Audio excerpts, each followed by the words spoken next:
The second anniversary is about to start in around a week from now, and you're here to learn how to play it. It's basically a pre-release event in OP09. What do you get for participation? First of all, there's a Monkey D. Luffy promo card, that one with the Pirate King hat. And then you get a second anniversary tournament pack, which provides you with 2 cards that are stamped. This should be fairly similar to the first anniversary we had back in OP05. And then again, we're gonna have gold stamped cards as it was in the previous event. All cards have the second anniversary stamp. And then you also get a Dawn, and this time we have Garp with a pretty nice stamp over here, with Luffy back when he was a youngster.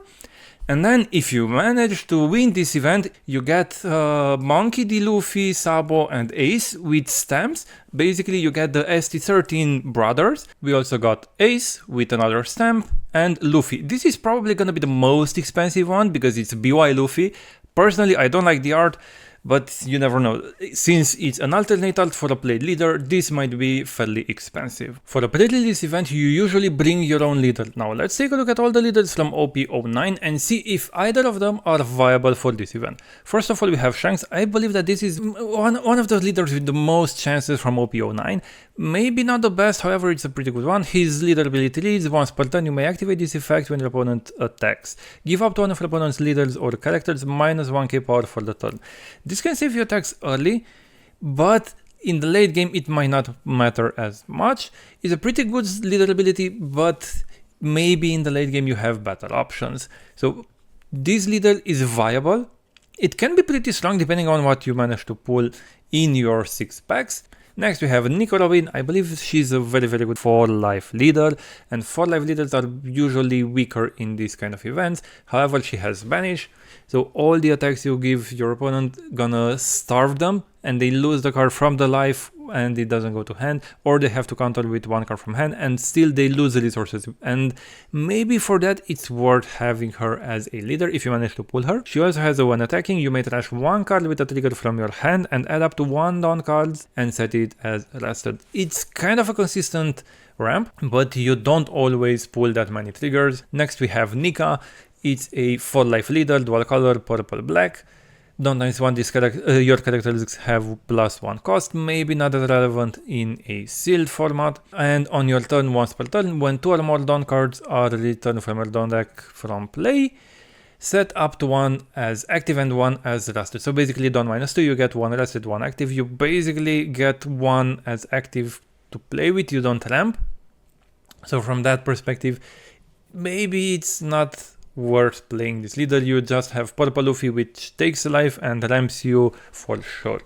Next we have Buggy, 5-life leader, monocolor, active main. You may rest 5 Dawns and discard 1 card from your hand. Play 1 cross guild from your hand. I think this is one of the worst leaders for the pre-release, because even though it's a 5-life leader, you pay 5 Dawns, 1 card from your hand goes to trash, and then you play 1 character from your hand, which means you lose 2 cards to play a single character. This is probably one of the worst leaders, so you don't want to take this one.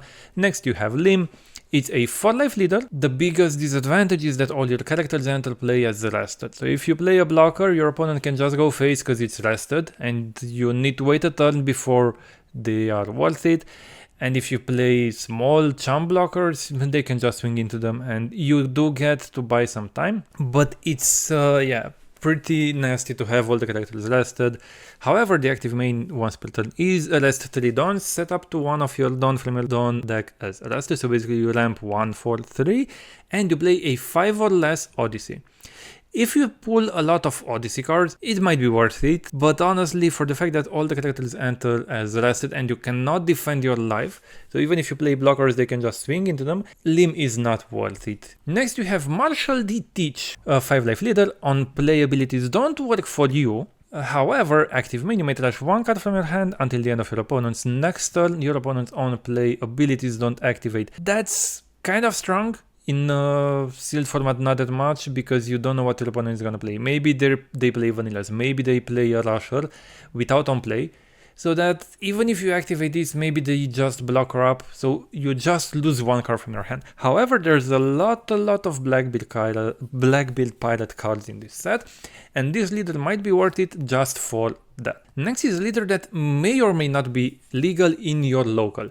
Please ask around before bringing it to the event. There are a few notes to this leader.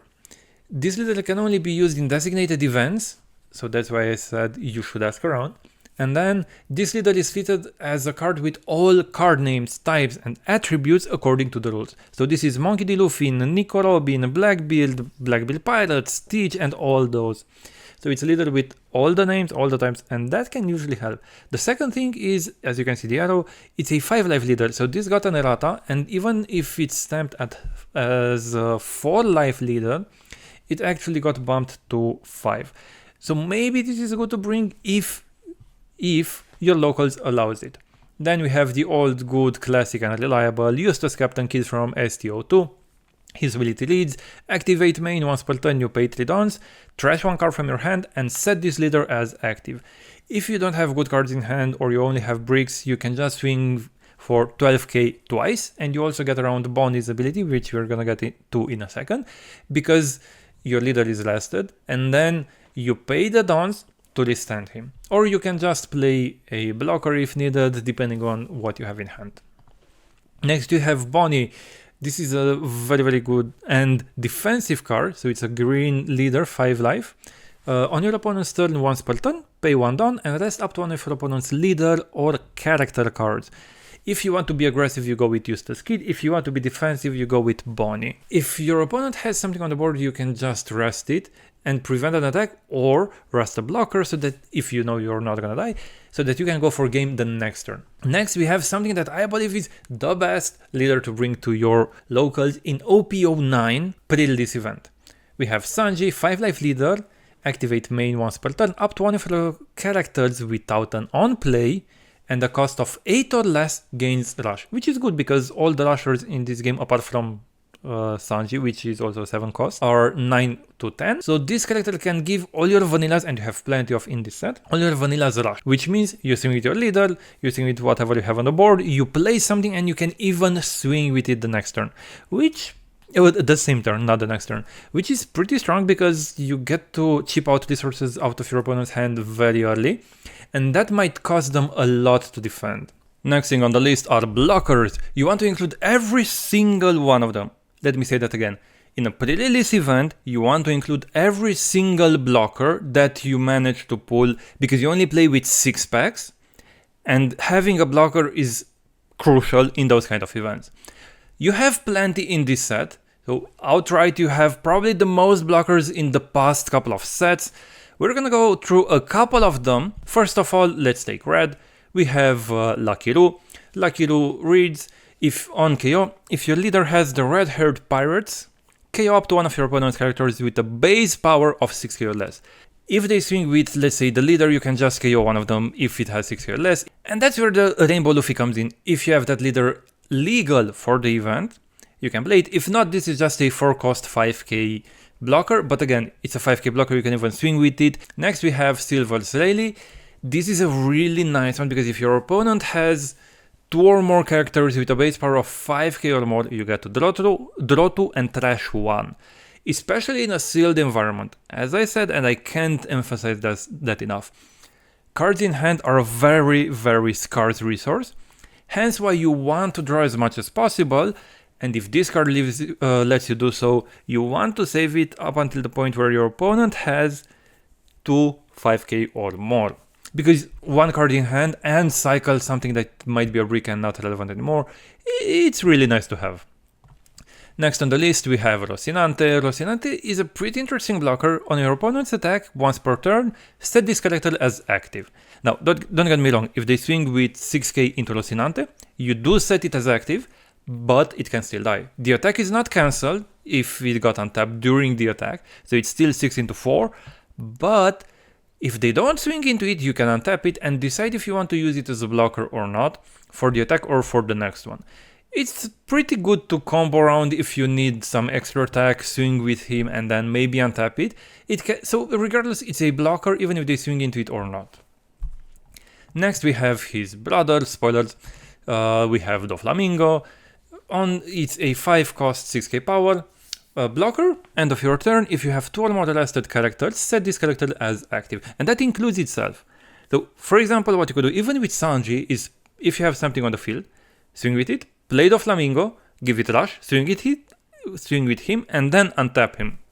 Which is pretty strong because you get a 6k in, and you also get a blocker. Then we have Dracul Mihawk, another very good blocker. This is an SR, so if you manage to pull it, you're pretty lucky. His ability reads draw 2 and trash 1, so it's basically a Silver Rayleigh but a little bit better because it's not conditioned to your opponent having 2 5k or more. And the fact that you, again, draw 2 and trash 1 is just a free cycle, and it's a 7k blocker. Blockers are pretty important in pre-releases, and the good stats blockers are even better. Next on the list we have Frankie, one of the blockers that you want to play a little bit later into the game, because on play you can don -2, you may trash 1 card from your hand and draw 2 cards. So this is like the other blockers where you draw 2 and trash 1, but you trash the brick first and then you get to draw 2. So if one of those are worse than what you've trashed, you have to keep it in hand, you can't cycle it. However, you want to play this at 10 downs so that when you don minus, you're guaranteed to get back to 10 downs the next turn. And the same thing goes with Chopper. End of your turn, you may return 1 or more dawns to your dawn deck and set this character as active. Then this character gains blocker until the end of your opponent's next turn.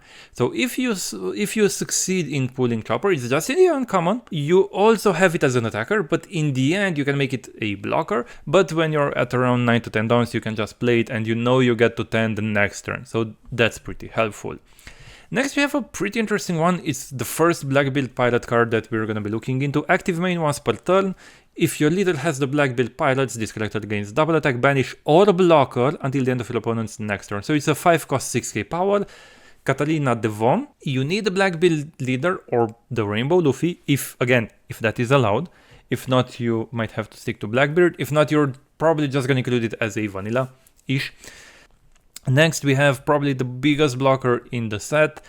If you manage to pull him, maybe you want to play Blackbeard or Luffy, because it's a pretty strong one. So it's a 10 cost 12k power, first of all. His ability reads, if your leader has the Black Build type, this character was played on this turn, negate the effect of up to one of your opponent's leader during this turn, then negate the effect of up to one of your opponent's characters, and that character cannot attack until the end of your opponent's next turn. So basically, if they have a blocker, you negate the character's effect, and they cannot swing into it. So basically, you outright nullify one of their attackers. You might want to hold on to this card and maybe the Black Build leader if you pull this card and the leader itself. Last on the list is Koala, which is a pretty bad blocker. It's a 6 cost 6k, no counter. On play, you may add 1 card from the top or bottom of your life to your hand. Then you get to play 1 revolutionary with a cost of 4 or less from your hand. If you do, draw 1 card. It's a blocker, it's pretty good to have. At the same time, it's pretty bad on play, especially in a sealed, because you get to lose a life, and if you, for example, are a 4 life leader, which I don't recommend, I highly recommend you to go for 5 life leaders, you basically lose a life for a character. Next thing, we have 2Ks. 2Ks are auto-include in all the pre-release events. We have some pretty good ones to go through. First of all, let's take a look at Hongo. It's a 3 cost 3k, however, on play you have an active main. As this character, if your leader has red-haired pirates, give up to one of your characters minus 2k. One of your opponent's character minus 2k power. This is good if you have red hair or rainbow, again, if it's allowed, because you can give minus 2k to something and it acts as a pseudo blocker because your opponent has to swing back into it, so it saves you 1 hit. Next we have Lime Juice. It's a bit on more of an odd card. On play, your opponent cannot activate up to 1 blocker that has 4k or less during this turn. Here we have Ace, which if you have 2 characters as rested, which in a limb deck, again, you play this as the second character, it's automatically rested, and you get to rest one 5 cost from your opponent. This is good if you need it for board clearer, but you don't always want to do that. Next we have Kabaji. Kabaji is a 5 cost 5k. Again, you can see the team, most of them are 5 cost, so it's set with pretty expensive 2ks. If you have a Buggy or Moji character, so for the Rainbow Luffy, if legal, this will not work because it has to be a character, not a leader, and not only the name. This character cannot be KO'd in battle. If you have the combo, you can play it with Moji, but at the same time, this is a searcher. Moji on play, 5 cost 5k power. Look at the 5 cards from the top of your deck, reveal up to 1 Richie, and add it to your hand. Then place the rest at the bottom of your deck. However, if you have a Richie in hand, you can play it, even if you did not find it. That's the good part. But at the same time, if you don't have Kabaji, maybe it's not worth playing it just for the blocker. You might want to play Richie, which is a 2 cost 2k power blocker, and then save a 2k in hand. Next we have Beppo, 2 cost 2k power. When a Dawn card from your field is returned to your deck, up to one of your leaders or characters gains 1k power during this turn. This is nice if you have like Choppers, Sanji, we're gonna see in a second, or any other purple characters that returns Dawns to the deck, because you can buff your leader or a character, and you don't need to do anything. And if you can do that multiple turns in a row, it's worth playing it. Otherwise, you might want to hold it in hand. From the yellow cards, the only one worth mentioning is Nico Robin's mother. Spoilers. On play, up to one of your Nico Robin leaders gains plus 3k power. Why this is good is only if you play Robin or the Rainbow Luffy.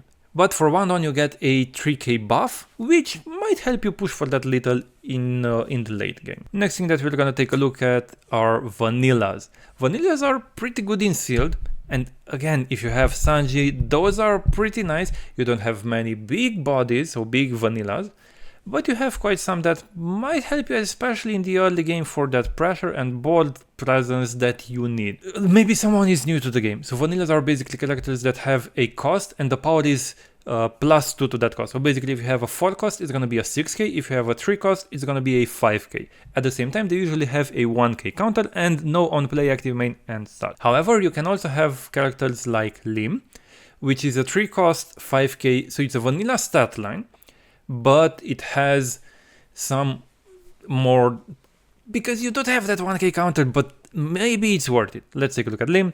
It looks for 1 Odyssey card from the top 5 cards from your deck.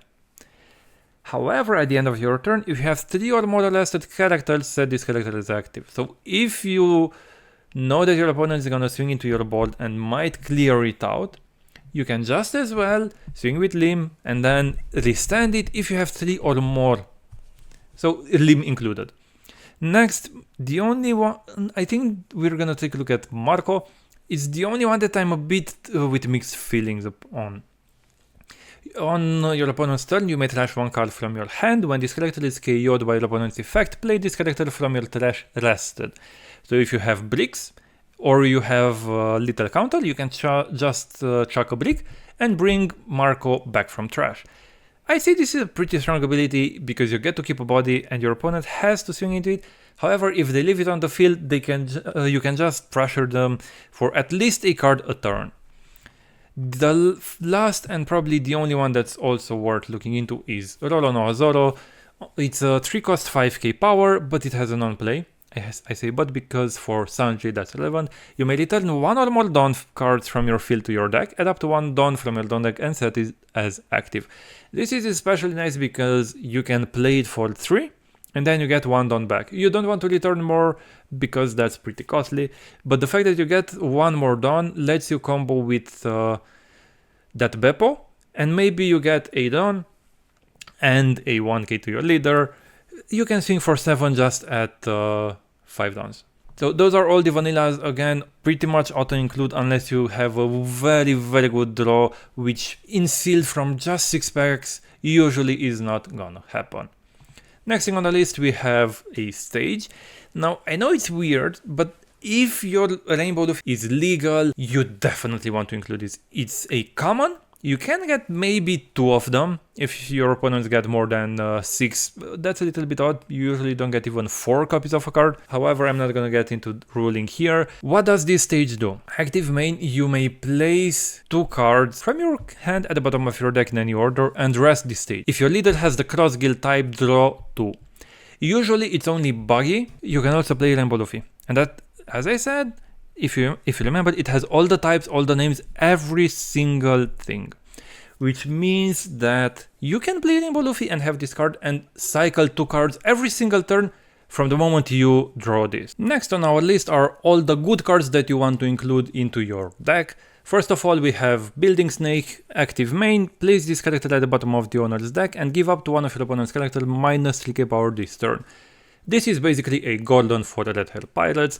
You can give minus 3k to a bigger power character and swing with your board into it and starve your opponent if they want to save it. Which usually if you swing into life they might not want to counter because they need the resources. However, if you swing into their bigger bodies they might save it, so you can pitch some 1k or 2k from your opponent's hand.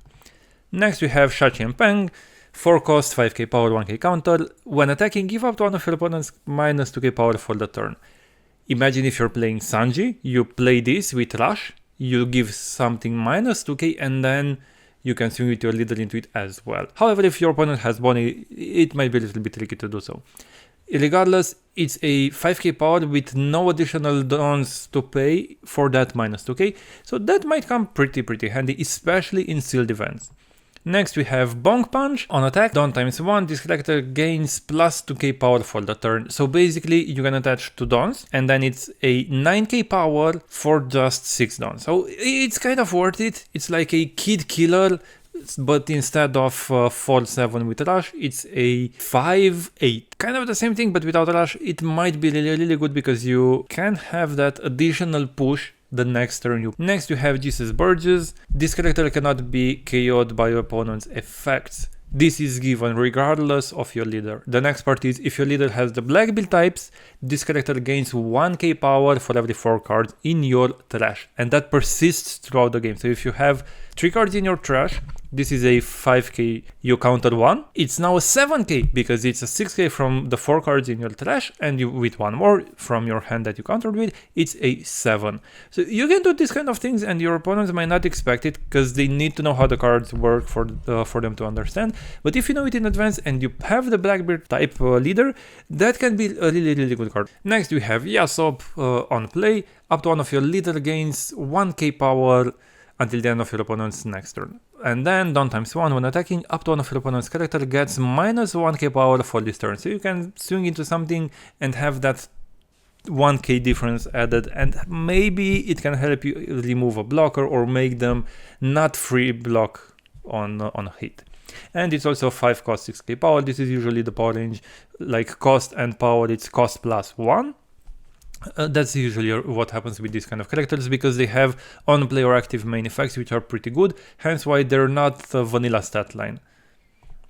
Next we have an Ogre, 5 cost 6k power, 1k counter, active main. You may rest this character. If your leader has the Blackbeard Pirates, give up to one of your opponent's character minus 3k on KO, draw 1 card.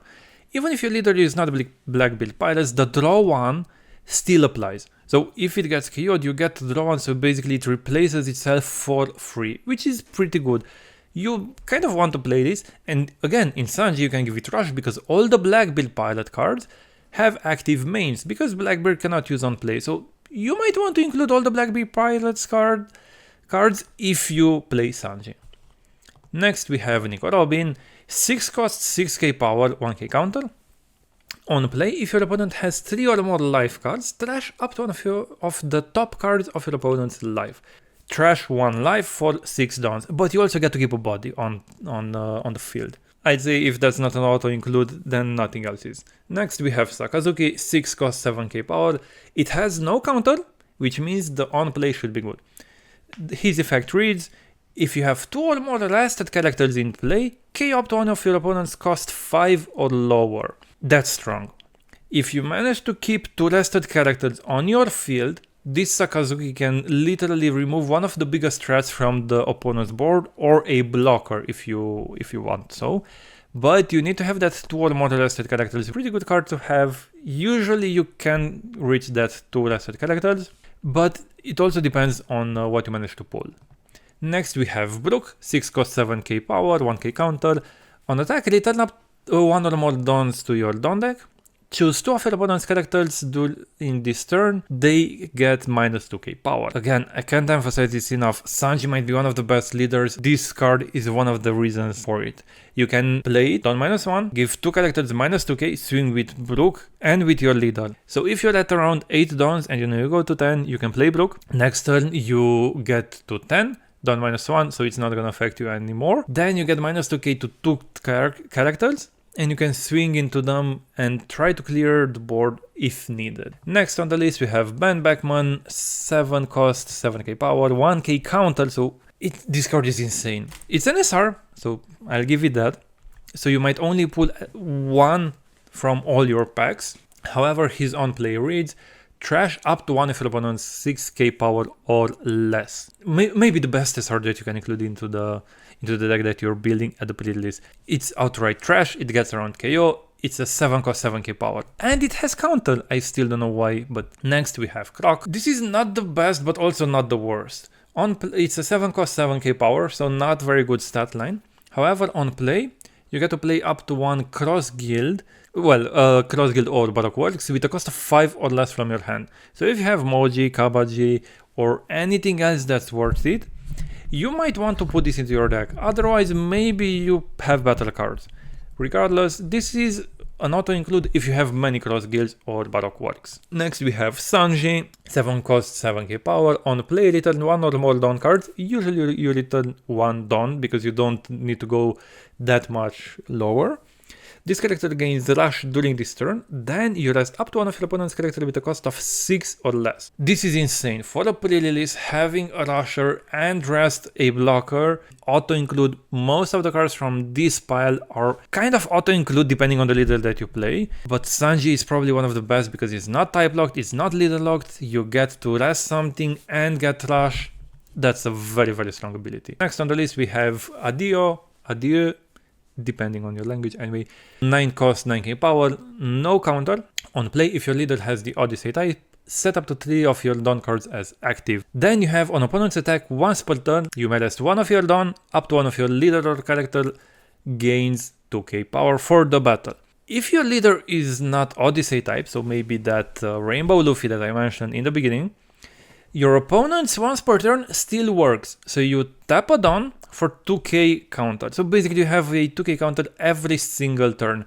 Now the problem is that if you play Bonnie, is it worth it to have a 2k or to rest one of their attackers? You can decide that. However, from the second turn you play this one, you will have more Dawn to work with. And this is a very, very strong card because getting a free 2k every single turn means that if you have at least a Dawn up with Bonnie and you get this card, you can leave 2 Dawns up for the following turn and then you can remove an attacker. So basically you tap it with the leader effect from Bonnie and then you get plus 2k power, which is very strong. It's basically a free 2k every single turn. Next on the list we have Monkey D. Luffy, 9 cost, 10k power, no counter. On play you may return 1 or more Dawn cards from your field to your Dawn deck, draw 1, and then this character gains Rush. It's a little bit difficult to pull him, however it's a 9 cost, 10k power Rusher, which is an insane stat line because it also lets you draw 1 card. Having a Rusher on your 9 Dawn turn, it's pretty strong. You just swing with it into whatever and it most likely dies. Let me say it again. It most likely dies because it's literally a very, very high stat line and you need to spend a lot of resources to counter 10k. If that's, for example, at face, that's gonna be even more. Next, if I'm not mistaken, we should get Shanks. Yes, we have Shanks. Shanks, it's a 10 cost, 12k power, vanilla stat line. All your opponent's characters have minus 1k power and it also has Rush. So this card is probably going to win you the pre-release if you draw it and you manage to play it regardless in any single match. It's a 10-12 with minus 1k to all your opponent's characters and that persists on your turn, on your opponent's turn, so it can really mess up their lethal once you play it. And it's very difficult to actually remove this especially in a sealed event, and it's a 10 cost, it's a 12k body. Yeah, that's gonna be hard to remove. If you manage to get it to play it on curve, your opponent might want to swing into it literally with all their dons. If you also have a blocker, yeah, that's not gonna happen. So Shanks is not gonna die. So if you manage to pull this card and play it in your matches, I guarantee that this is gonna win you games. Next on the list we have Buggy, 10 cost 12k, again vanilla stat line, but with a pretty bad effect. On play, place up to one of your opponent's characters at the bottom of the owner's deck, so this can remove Shanks. Then if you do not have 5 characters with a cost of 5 or more, place this at the bottom of the owner's deck. Luckily this is not type locked or leader locked, however you need to have 5 characters with a cost of 5 or more, Buggy is included, so this can be outright removal for Shanks, but maybe it's not the best. You'll have to decide that for yourself if you want to include it or not. If for example you play Eustace Captain Kidd, you can just trash it and that's not gonna affect you very much. Next on the list we have Goldie Roger. This is better than vanilla stat line and it's weird new win condition, but I adore this card. So what it does, 10 costs 13k power. It's a 13k, so if you have Shanks on the field, it's 12 into 12. So he's gonna get to 12. This has rush, and when your opponents activate a blocker, if your opponent or you have 0 life cards, you win the game. So basically, if your opponent has a couple of blockers on the field and one of you is at 0 life, hopefully it's your opponent.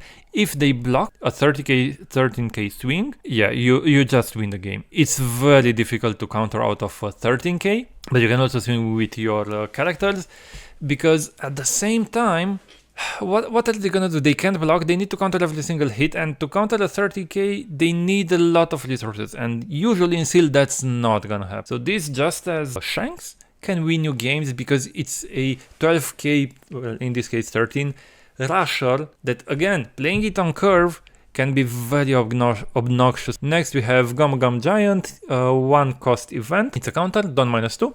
You may trash 1 card from your hand if your leader has the Straw Hat type. I have to emphasize that. It has to have the Straw Hat type. Give up to one of your leaders or characters plus 4k for this battle. Then you draw 2 cards. It's really nice if you have, again, a Rainbow Luffy might come in handy here. Then you just draw 2 cards. So it's a pretty mixed up card. I kind of like it and not, but it's a nice cycle to have, and if you get to use it, that might be very nice.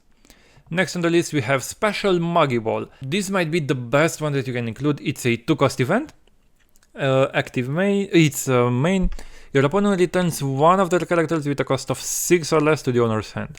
Now, unless you play against Sanji, they maybe play something on the board and you straight up bounce it back to hand. Trigger is also pretty nice. Return 1 cost 3 or less to the owner's hand. It can also be yours. The fact that you can bounce a 6 or less for just 2 dons, it's very strong. Any kind of removal, bottom decking and such, is amazing in pre-release events. Next we have Gum Gum Lightning. It's a 2 cost active main event. Don -2, KO up to one of your opponent's 6k or less character. But if you have Ben Bagman and you're at 9 dons, what you can do is play Ben Bagman, trash something, and then play Gum Gum Lightning and KO something else, which you get to remove 2 6k bodies from the board, and you establish a 7k body for yourself. Now bear in mind that you go lower in Don, so you get Don -2, so at 9 you might get 1 only in the next turn, so not the following one. But at 10 it's not going to be a problem if you play this. Yeah, this is the last one. Don ×2. It's a counter. Nullify the effect of up to one of your opponent's leaders or characters and give them -4k during this turn. If your opponent is Eustace Captain Kidd and they try to go for game and you have this in hand, you can give them -4k power, so they lose a lot of resources because they cannot double swing, and that might win you games again. So there's a lot of potentially game winners or game changers, events, cards, characters in this section. Hence why you do want to auto-include all the single ones from here. Depending on your leader, you might cut some or add some more, but I believe that those cards are probably the best ones that you can include. Next we have SP cards. First off is Zorojuro, not sure why it looks like this, however you have an SP in this set. When attacking, if you have 3 or less life cards, so be careful, you need to be at 3 life or less, you get to add 1 Don from your Don deck and set it as active. If you swing with him once, your opponent is most likely gonna swing into him and kill it. And even if he does manage to survive, you lost 2 life and a lot of counter just to protect him.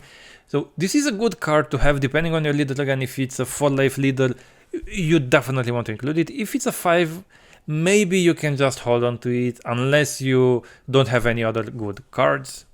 Next we have Nami. This card is insane for pre-release. It's a 5 cost, 5k power, 1k counter. On play, you may trash 1 card with a trigger from your hand and KO up to one of your opponent's cost 5 or less. Then if you have 3 cards or less in your hand, draw 1. Let me say that again. Removal is insane in a pre-release. You get to establish a 5k body, you KO something from your opponent's board, and you can also draw a card if you don't have enough in hand. And you basically cycle a brick. The downside is that you get to trash 1 card. And the trigger activate these cards on play effect. So the trigger is a little weaker because you don't establish that body, but you get to KO something. If you're at 3 or less life cards, 3 or less cards in hand, my apologies, not in life, you can cycle a brick, but at the same time you might have to cycle something good just to get another card. However, the removal can save you if it's regardless trigger or on play. This can be a very, very good card to have. Next we have Boa Hancock, 6 cost, 8k power, it's like vanilla, but it doesn't have counter. Her ability reads on play, up to one of your opponent's characters other than Monkey D. Luffy, so you cannot do that to Monkey D. Luffy, cannot attack until the end of your opponent's next turn. Then place up to one character with a cost of 1 or less at the bottom of the owner's deck. Not many 1 costs, but the first part is very, very strong because you get to establish a 6 cost 8k body and then you stun something so that it doesn't attack you the next turn. If you successfully pull this card, you basically got an SP card, which is, first of all, usually expensive. Second of all, you get a very good and playable card. And then we have one more SP that's worth including, 8 cost, 9k power, Monkey D. Dragon. This card has rush, so you can attack with him on the turn that you play it. And on play, give up to 2 rested Dawn cards to your leader or one of your characters. So you can even give it to itself. For example, if you have Kid, you have nothing else on the board, and you know that your opponent is just gonna rest regardless whatever you play, you just swing for 7k with Kid, and then you swing for 11 with Dragon. Guys, those are all the cards that I wanted to talk about. Let me know in the section down below what leader you're gonna take to the pre-release events. Don't forget to like, share, and subscribe. My name's Ray. Bye.